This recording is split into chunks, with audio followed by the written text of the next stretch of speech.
You've all seen Elon get roasted figuratively and his cars literally. Let's take a look at how vulnerable Elon is to a disruption in Starlink sales outside the US. As of this moment, about 60% of all Starlink satellites are the first generation type. This is an important distinction because the first generation Starlink satellites require ground stations in the areas they serve in order to operate. In satellite communications parlance, this is called a bent pipe. Stuff comes in one side and must immediately go out the other side to a ground station. It will be a few years from now before Starlink can operate and serve an area without ground stations. Subsequent generations of Starlink satellites have intersatellite optical links that will eventually enable some data to reach areas without ground stations.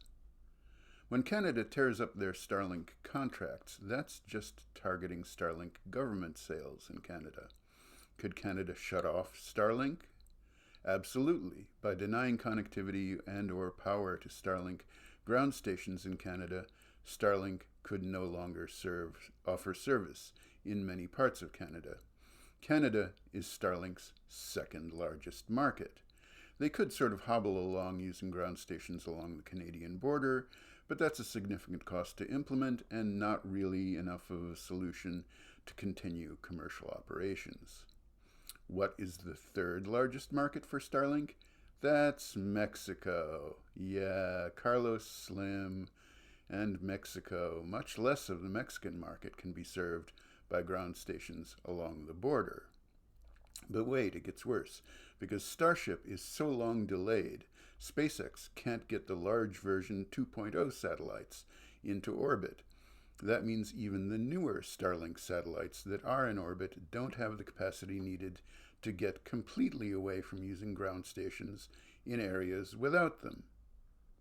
How is that going to affect the value of SpaceX?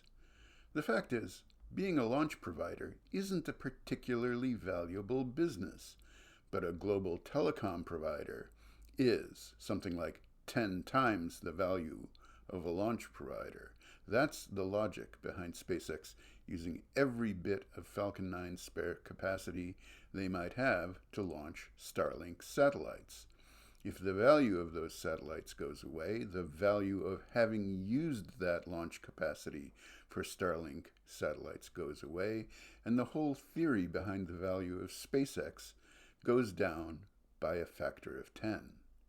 Elon personally has a much larger exposure to the value of Starlink and SpaceX than he does to Tesla. If Mexico and Canada want to send a message, they can send it by satellite.